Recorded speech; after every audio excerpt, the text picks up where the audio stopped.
industry. Obviously heading into the election.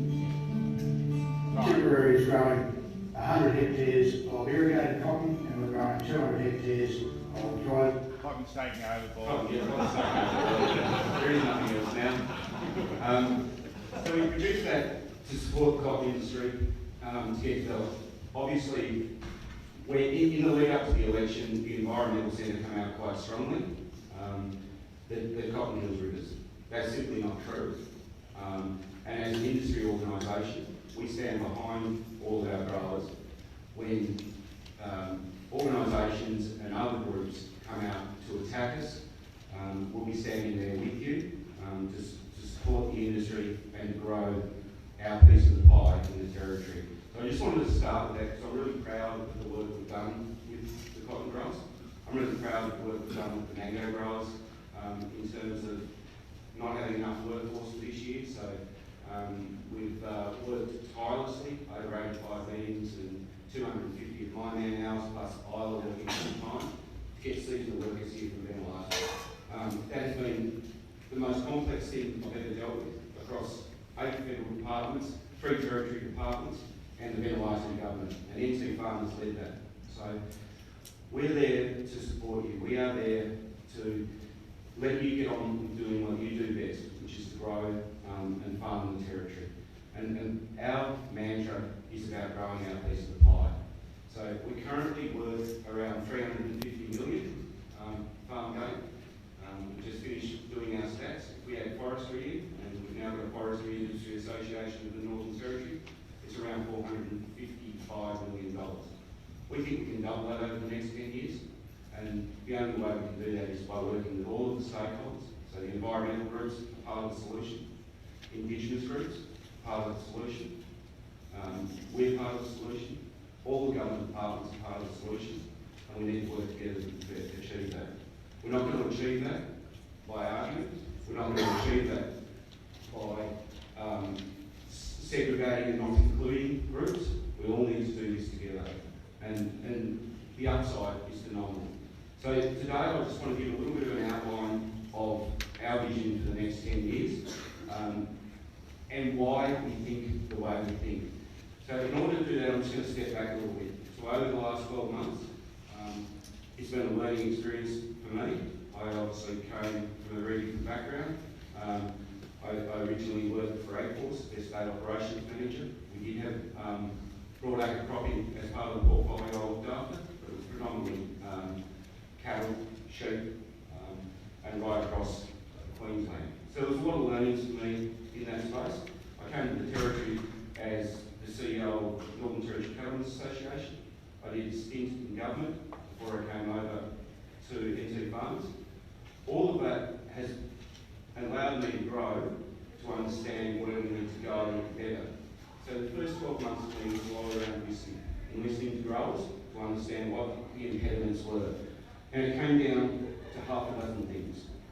Water. Getting more water into the system.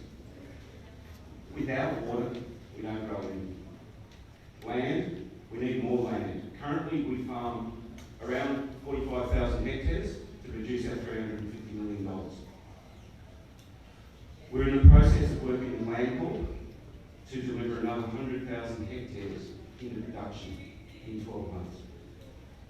We are going to double and double again the land we've got in production over the next 2 years. So let's just let that sink in for a moment. In 12 months, we're going to go from 48,000 potential hectares that we're farming to 150,000. Add forestry in, we're up to 200,000. It's a very small postage stamp on the territory land mass. We're not talking about large amounts of land here. We're talking about the most productive land. We're talking about where the soil sits. We're talking about where the water sits. So it's around, let's identify the areas of development, create the frameworks, create the precincts, get the land out there to you, the farmers, and let you get on with your business. So the second part was land. We had people coming from down south on a weekly basis through the office door saying we need more land. We want to get involved in the north. We want to look north. The federal government's mantra for the last 10 years, which was the birth of the Food Futures brand was around how we capitalise on that. And that is by getting more land into production, getting higher value crops, and working with growers to expand those markets. The first component is land tenure. And I don't think there's a person here in the room that would argue that land tenure in North Australia is complicated. But it's not an impediment. The impediment's in our mind. We need to work out different ways to attack this. We need to work with Aboriginal people. We need to work with everyone to get land into production. Now, if that's leasehold, it's leasehold. We would obviously like a pathway to freehold, and we'll be working towards that. But it will be, in the first instance, leasehold. Now, we've got to change our thought process in cropping to make that work for us. If I talk to any bank manager, and there's a couple of them in the room today, they will say they have no difference in the way they assess a loan between the freehold land and the perpetual lease that we have in the territory. They treat it the same. So some of that's a mindset that we've got to get over.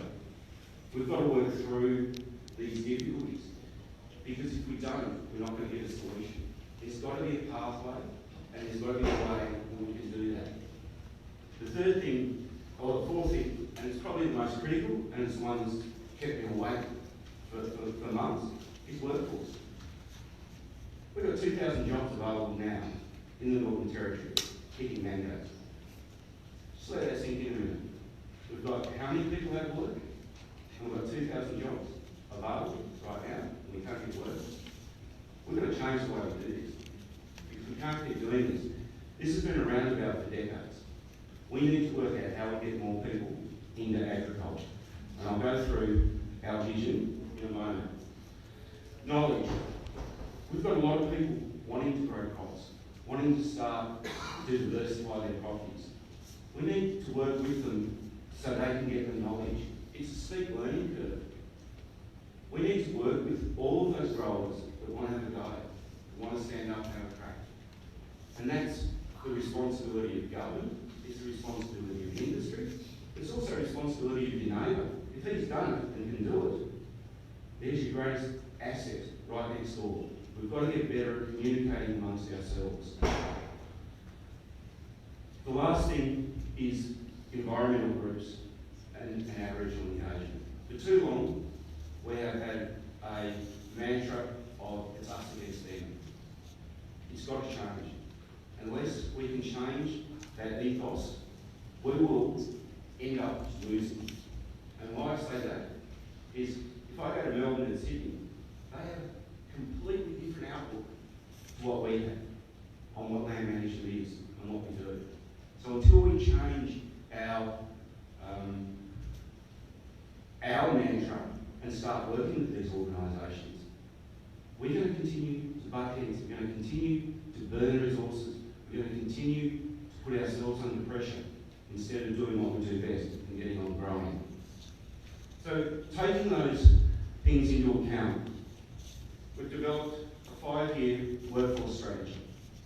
A hell of a lot of work's gone into this. We've consulted it really broadly. Everyone that's here and registered will get copies of these emailed in a soft version. But we believe we've got a roadmap that can fix a lot of our employment issues in the territory. And jobs are going to change over the future. There's going to be more robotics. There's going to be more agronomy. The jobs we need today are going to be very different to the jobs we need in 5 years' time. We need a strong seasonal worker program. We need a specific ag visa that is dedicated to our industry, that fits our skills and fits our needs. More importantly, we need to look forward. We need to stand right here, right now, and throw a line in the sand and say agriculture is part of the future of the territory. Why isn't agriculture in the school curriculum in the Northern Territory? From transition year through to grade 12. We need to socialise agriculture with our future leaders. So one of our really big asks is for the government to make agriculture compulsory in the curriculum from 2022, so we are training our future workforce and our future leaders in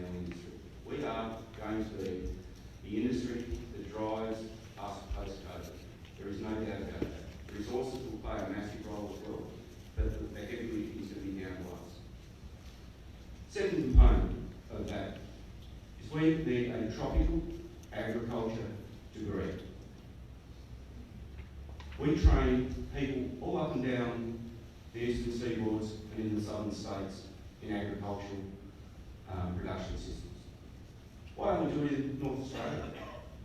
Why don't we get them to specialise in the soils that we've heard about this morning that are very different and very sparse? Why don't we get them to learn water efficiency in the tropics? Why don't they do cultural studies so we have a better understanding of our Aboriginal society as well? All of these things will give us a platform to grow towards $1 billion industry and beyond. In addition to that, postgraduate degrees here in the Territory. So we want to create a tropical agriculture centre of excellence that has students that are going into transition now, giving them pathway into agriculture when they graduate in grade 12.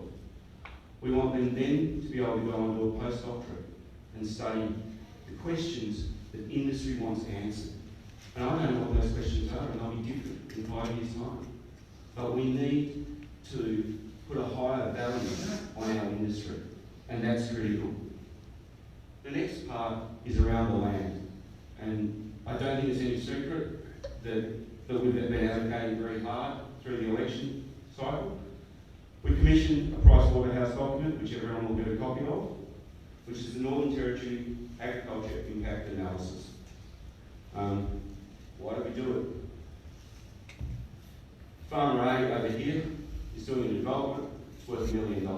Farmer B over here, he's doing a development worth $5 million. What we needed to do is bring all of that together and give a headline figure and say, if we collectively did all of this, it's worth $1 billion. And all of a sudden the government will sit up and listen and think, well, agriculture is a little bit bigger than we thought it was. Let's pay a little bit more respect. So part of that is in precinct development, and we've identified precincts right across the Territory that we can actually grow our part of the pie. It's not going to be easy, and I'm not standing here today saying we've got all of the answers, but we do have a roadmap of where we want to go, and how we get there is going to be up to everyone in the room and every single stakeholder working together. So those precinct developments, and we'll have a presentation shortly on the Keith, Larimer, Wildman. We've got the Alea projects, which will form a massive part of that. The duplication of the Douglas Valley is a massive, massive opportunity for the Territory. If we could pull that off, imagine what we could do for that region. Imagine the growth in that region, the school, the infrastructure, and all of those things. Water. What a great topic. We need government to actually treat water with a bit more respect, and we need to make overland flow capture or on-farm storage a reality, and we need it as quickly as we possibly can. If we can get more water into the system, we will get more production. We will get more production from the people that are already growing things. Asparagus out the road, double production tomorrow, we have more water. New mango plants, new citrus plants. The type of cotton that we're growing currently is predominantly dry land. So we're not talking about for a cotton industry, which unfortunately some of the environmental groups have tried to kidnap and say that we're doing it for cotton. That is simply not true. We're doing it for all of agriculture, so we can get more water into the system and more production. Aquifer recharge. And within this document, we've outlined a couple of key opportunities of where we think that might work. The third one is reuse of domestic industry and commercial water. Currently 32 gigalitres of water goes out to sea in Darwin every year. How do we actually turn that around for a positive for the environment? So how do we turn that around? How do we actually utilise that water? How do we work with the environmental groups to actually have a positive outcome on the environment that's driven by agriculture? Surely that's a good message. Surely that's something that environmental groups would want to engage with and so on. So these are some of the big challenges. Enabling infrastructure. And every single agriculture industry body for decades has talked about enabling infrastructure, whether that be roads, whether it be live export facilities like the Berrimah Yards. We obviously want to see a cotton industry. With the cotton industry comes the cotton gin. If it's not going to be cash, it needs to be land to build that. It needs to be the pieces of infrastructure, like power, storage, water, to be able to do that. The Douglas Daly duplication, a road from Douglas Daly to Katherine, straight through. No cotton trucks going up and down that road when Forestry hits the straps in that region, getting things out quickly, efficiently, taking some of the pressure off the Stewart Highway. It's going to be critical. A processing facility. So during COVID, one of the things we've learned as Australians, we have the most reliable food supply chain in the world. What did we run out of during COVID? Toilet paper. Because we're eating so well.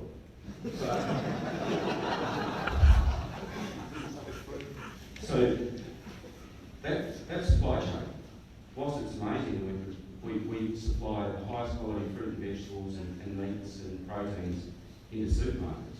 We can do more. We've got gas industry saving here, which is a cornerstone for any processing facility. We've got untapped solar that potentially could run a processing facility. So we need to get that on to the federal government's radar, because we may not be ready to do it now, but we need to do a lot of work around a feasibility plan and map what that looks like. And we need to be pushing government to invest in these things for the future of the territory and the future of our industry. If we had a processing cannery, if we had a drying plant, we currently spend $10.9 million a year on buying rations for our defence force from overseas. Just let that sink in for a moment. Australia is pivotal to the defence of this country. North Australia is the first place they're going to come. We need to have the capacity to do these things in North Australia. It's as simple as that. There is a tremendous opportunity to drive our part of the agricultural sector through some of this enabling infrastructure. A processing facility is around 350 jobs. Imagine putting that to Katherine. What would that do to Katherine County? It'd be pretty. It certainly wouldn't be having a conversation about we've got no doctor here anymore. All of these things will grow what we are, which is regional and remote Australia. The next part is around Aboriginal inclusion in this development. They are our First Nations people, and they deserve to prosper in this process as well. We need to work out a way that we better engage as an industry and go forward together to all make some money out of this. And we all need to take that in everything we do. We all need to profit out of this. From mum and dad in Palmerston, to mum and dad in Tea Tree, to mum and dad in Douglas Daly. We are all in this together, and we all need to profit. So, the other thing that I really just want to give an update on is a couple of outcomes. So the Katherine Water Plan that was declared, I think this one was the iteration is about 2015, 2016, somewhere around that. In this current year, with the water levels, all low security water users would have got 0% of their allocation. All medium water users would have got 0% of their allocation. All high security water users would have got 50% of their allocation. Just let that sink in for a moment. We've got mango farmers that have got low and medium water allocation. What do you reckon the mango trees will be looking like today without any water since May? Should be a pretty desolate place out there. NT farmers were able to negotiate with the government to get a variation to that water plan for 12 months. To be able to guarantee everyone the same amount of water they had last year, they get this year. Anyone that had development aspirations, we worked individually with to ensure that they got the water they needed as well. That is an amazing achievement and what can be done when government and industry work together, when we're not at loggerheads all the time. Because contrary to popular belief, government actually do want to see us prosper. I know it's a frustrating process at times, and for people that don't deal with government all the time, it's a very difficult process. It can be very confronting. But you can't do anything without the inclusion of government, and we need to work together better. Seasonal work program. I am so proud of the work that the entire mango industry did. The board of NTMIA, especially the board of NT Farmers, and all of the staff, and the support the staff gave me by knowing that it was my sole focus for such a long period of time. They picked up the coachings. Andrew's organised this event. Simon's organised things. Everyone has worked above and beyond to support me, so I had the time to be able to dedicate to get this off the ground. It doesn't finish here though. We've got the pilot program in. They're sitting in quarantine at the moment in house rooms. We need 2 more planes. We need 2 more planes in the next 3 weeks. Well, everyone in this room will be out there picking mangoes. We want to have mango daiquiris tonight. It's important to reflect on those victories because they're few and far between when you work in a big industry organisation. You don't generally get a grower ring up and say, geez, you guys did a great job on that. The phone calls I've always got, Jesus, you cocked this up. We need to fix it. And that is so often the case. The only interaction we have with growers on a daily basis is when something goes wrong. And we need to celebrate those victories. And I know Andrew Colbeck is here in the room, and I've got to acknowledge the work that Andrew's done in this. He has worked tirelessly to get the seasonal work program up like we have. And Andrew and I will talk after meetings on a daily basis and say, just get me off this hamster wheel. We were just in a constant meeting frenzy with government officials. But we got there, so well done everybody. Gap year.